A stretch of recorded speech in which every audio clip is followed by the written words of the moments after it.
Hola a todos. Hoy tenemos con nosotros a Ramiro Calle. Ramiro Calle es un maestro de yoga y escritor. Ha escrito más de un centenar de libros. Ha estado más de 100 veces en la India. Sus libros, pues, consta de diversas temáticas. En su mayoría son filosóficas o espirituales, aunque también tiene recopilaciones de cuentos y guías de viajes. Desde el año 71 dirige el centro de yoga Shadak, por el que han pasado más de 300.000 personas. Eso es mucho, Ramiro? Eso es Mucho. mucho. En realidad, querido amigo, han pasado ya más de medio millón. Pues caray, Fíjate, son muchas, sí. son muchas, muchas personas, eso está bien.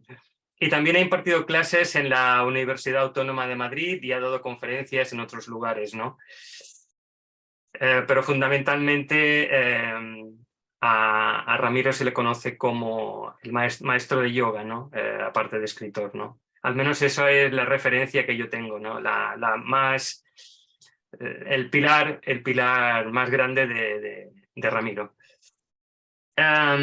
Bueno, con esta entrevista queremos apoyar cualquier proyecto de sensibilización cultural y social que pretenda la aceptación y consiguiente normalización de las experiencias extrasensoriales, paranormales y transpersonales como una habilidad y cualidad especial de la conciencia personal, para que así se vayan erradicando las interpretaciones de significados patológicos dados por ciertas disciplinas de la psicología y de la psiquiatría, al mismo tiempo que se vaya liberando la desinformación que ha provocado tantos y tantos perjuicios, dudas, preocupaciones, aversiones y otros miedos existentes aún en la actualidad hacia los estados no ordinarios de la conciencia.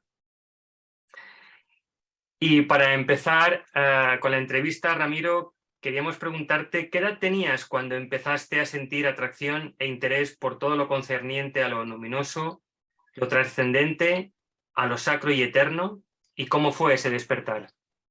Pues digamos que desde muy niño yo ya tenía una necesidad casi compulsiva, frenética, anhelante, de encontrar respuestas a los grandes interrogantes de la existencia. Todo esto me parecía un gran sinsentido, un desatino, y quería encontrar un propósito, un significado a la vida.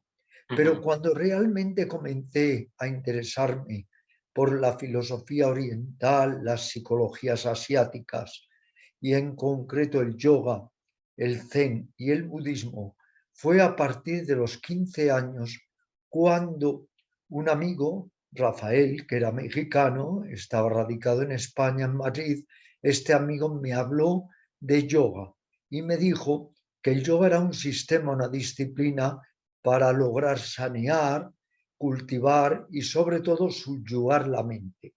Y como mi mente, como la de la mayoría de las personas, era un verdadero caos, entonces pensé que era mi disciplina, resonó en mí en lo más profundo y desde ahí comencé a indagar, pero no solo en el yoga, en muchas corrientes esotéricas, en distintas técnicas de autorrealización de Oriente, en diversas también metafísicas, tanto orientales como occidentales, en este afán de completarme, en este afán de llenar un gran vacío existencial que era el que yo padecía. ¿Qué personas te han ayudado tanto en lo intelectual como en la praxis experiencial en recorrer ese camino cuya brújula define tu sentido de vida? Bueno, la persona que más me ha ayudado en el sentido que fue mi primera gurú, no cabe duda, fue mi madre. Era una persona muy, muy avanzada para su época, tenía una gran agudeza intelectual, era hija de escritores y ella me animó a adentrarme en la literatura, sobre todo en la literatura francesa y rusa, me animó a conocer las culturas orientales, a interesarme por Buda y otros grandes maestros espirituales y más aún, ella comenzó a recibir clases de un profesor hindú de yoga que se radicó en las afueras de Madrid y luego me llevó a mí, eran clases de Hatha Yoga, de posturas y respiración y relajación, pero que fue sin duda un gran inicio. Luego debo decir que ya esto es indiscutible, fue mi gran gurú.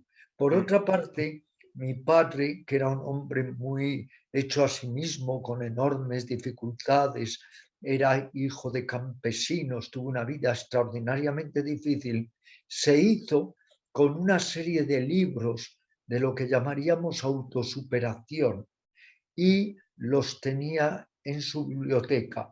Reeducar la voluntad, reeducar la memoria, superarse interiormente, y yo ávidamente me colaba en su biblioteca también para leer estos libros. Quiero decir con ello que también tuve un buen caldo de cultivos. Luego estaban mis hermanos, sobre todo el que me seguía más a mí en edad, Miguel Ángel, al que yo le sacaba 15 años, que también estaba muy interesado por la mística, por lo transpersonal, por lo parapsicológico, y investigábamos en muchas ramas, incluso en ramas esotéricas como el espiritismo, la radiestesia, las sociedades herméticas. Quiero decir con ello que si yo echo la mente hacia detrás, si trato de recordar, toda mi vida ha estado de alguna manera impregnado por el espíritu de lo trascendente. Muy bien. La verdad es que, bueno, a mí me resulta, pues, bueno, muy bonito, ¿no? Que Me salga, alegro. pues, que salga desde la casa, ¿no? Desde el hogar, pues, familiar, y que eso, pues, Pues sea sí, parte de esa, pues, cultura o esa educación, ¿no? gracias, José Luis. Efectivamente es muy bonito, es alentador. Eso me desencadena un sentimiento profundo de agradecimiento a mi familia, que también fue la que me ayudó incondicionalmente para abrir el centro de yoga Sadhaka en 1971. Luego ya con respecto también, ampliando un poco la pregunta que me has hecho, personas que me hayan influido, pues han sido muchas, porque desde que yo empecé a viajar a la India y a los países asiáticos, me convertí en lo que podríamos llamar un cazador de personas santas, de personas realizadas, aunque muchas no lo estuvieran. Y entonces, donde quiera que yo fuere, estaba como un sabueso, siempre anhelante de encontrar y buscar claves, respuestas a los grandes interrogantes de la vida. Desde que yo recuerde, ya era un niño muy profundamente insatisfecho. He vivido en lo más íntimo de mí la angustia existencial, el anhelo por encontrar, diríamos, el paraíso perdido, ¿no? Se halla uno en este planeta, viene uno a pasear por este planeta, pero hay como ese eco de infinitud que le lleva a uno a buscar algo más profundo, más trascendente que lo puramente material. Muy bien. Ramiro, ¿has vivido alguna experiencia extrasensorial o transpersonal de manera espontánea? ¿Cuál? De, De de manera manera espontánea, ¿cuál? ¿Y qué relevancia y significado tuvo o tiene para tu vida? Bueno, la que más viví, claro, por un cúmulo de circunstancias, es cuando estuve realmente, prácticamente desahuciado al borde de la muerte, ¿no? Y entonces estuve 3 semanas en coma, luego otras 3 semanas en planta en el hospital, en fin, fue un, digamos, un suceso muy, muy grave. Y ahí sí tuve una experiencia extrasensorial que es sentirme, no verme, ¿eh? Sentirme plenamente fuera del cuerpo en lo que llamaríamos un lecho de nubes y experimentar una realidad que no era la habitual, porque a mí me gusta distinguir, querido amigo, entre lo habitual y lo inhabitual. Y muchas veces pensamos que lo inhabitual no existe porque precisamente no es lo habitual, pero es que lo inhabitual existe en otro lado de la mente, en lo que podríamos llamar la no mente, la mente silenciosa, otro tipo de mente que no se guía por la lógica ordinaria, sino por la lógica paradójica. Es ir más allá de la consciencia ordinaria. Luego también cuando de joven yo con mi hermano Miguel Ángel precisamente hacíamos muchas indagaciones a través de la relajación profunda, de la introspección, pues experimentábamos de una manera, pues no voy a decir que habitual, pero bastante frecuente, lo que podríamos llamar el desplazamiento más allá del cuerpo. Otra cosa es lo que esto te aporta, porque lo importante, tú lo sabes muy bien, es que cuando tenemos estas experiencias nos ayuden, claro, a que no sean un juego divertido, sino que nos ayuden a transformarnos, a tener eso que llamamos insight, golpes de luz, de conciencia que nos ayuden a evolucionar. Luego sí, he tenido estas experiencias porque además durante años yo coqueteé o de alguna manera, entre comillas, flirteé mucho con el lado esotérico de la existencia. Investigaba en los más grandes esoteristas, en los más grandes metapsíquicos, parapsicólogos. De hecho, di conferencias en lo que era la Sociedad Parapsicológica Española en varias ocasiones, pero luego ya poco a poco es cuando me fui más y más y más centrando en el yoga. Pero he pasado por infinidad de técnicas, son diferentes sendas, como tú sabes, hacia la cima de la consciencia y cada uno debe buscar aquella que más le ayude en este sentido. A mí finalmente el yoga es lo que más me cautivó, pero de todas maneras he bebido también en las fuentes de la ascesis o la mística cristiana muchísimo, de lo que es el Vedanta, como te decía, el budismo Zen y el budismo Theravada. Uno se convierte en, digamos, un verdadero aventurero del espíritu. Quieres saber, quieres encontrar claves para encontrar a su vez esa sabiduría que notamos podría restituir todo nuestro espíritu, nuestro ser, que lo tenemos un poco dado de lado. Así es. Sí, también lo comparto totalmente. Eh, Muchas gracias. Otra cosa es, bueno, luego ponerlo en práctica y que no quede en letra, sino que quede en Eso es. experiencia, en vivencia, en práctica y en... Eso es lo esencial, porque todo está dicho, todo está escrito, pero nada está hecho. O Claro. sea, de alguna manera, mira, ahora acabo de sacar un libro, pero ha salido hace 2 días, que se llama La sonrisa de Buda, aunque todo el mundo habla de él, pero nadie le sigue. Porque la verdad es que a estos grandes seres, Buda, Lao Tse, Tilopa, Mahavira y tantos otros, hablamos mucho de ellos, pero les seguimos realmente. ¿Quién sigue, por ejemplo, a Buda? Buda es un canto a desapegarse de lo sensorial. Y esta sociedad, ¿qué hace? Nos vuelve realmente adictos de nuestros sentidos y de todo lo sensorial. Por eso hablamos mucho de estos seres, les hemos puesto de moda. Tú sabes que hoy en día el término Buda se utiliza para discotecas, para productos vegetarianos, para bebidas, etc. Sí, Mucho Buda, Buda, sí, pero excepto algún monje en las junglas de Tailandia o de Birmania, muy poca gente le sigue. ya, sí, sí, así es.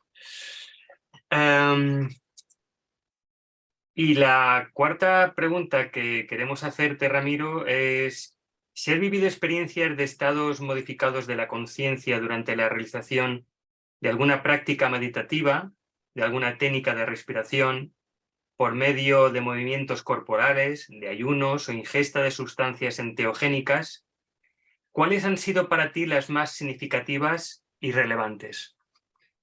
Yo te diría que hay que conjuntar a veces el trabajo consciente sobre el cuerpo, no lo que llamamos ahora yoguismo, que no tiene nada de yoga, es ejercicio, calistenia. Trabajo consciente sobre el cuerpo, trabajo sobre la mente, trabajo sobre las energías y todo ello sustentado en la medida de lo posible en lo que es la virtud, una ética genuina, una ética que no depende ni de gobiernos, ni de épocas, ni de sociedades, sino que se basa simplemente en sentir compasión y tratar de aliviar el sufrimiento de los otros seres. En el trabajo sobre el cuerpo ha sido, pero hay que tener mucho cuidado, pero ya que me preguntas, en posturas de inversión, cuando he logrado mantenerlas bastantes minutos, es cierto que ahí he vivido un estado de suprema introspección. Es como si la mente se parase y entonces, como decimos en el yoga, cuando el pensamiento cesa, surge la luz del ser.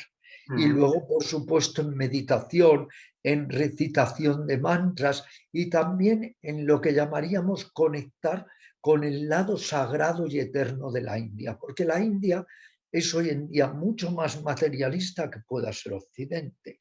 Está en un desenfreno materialista total.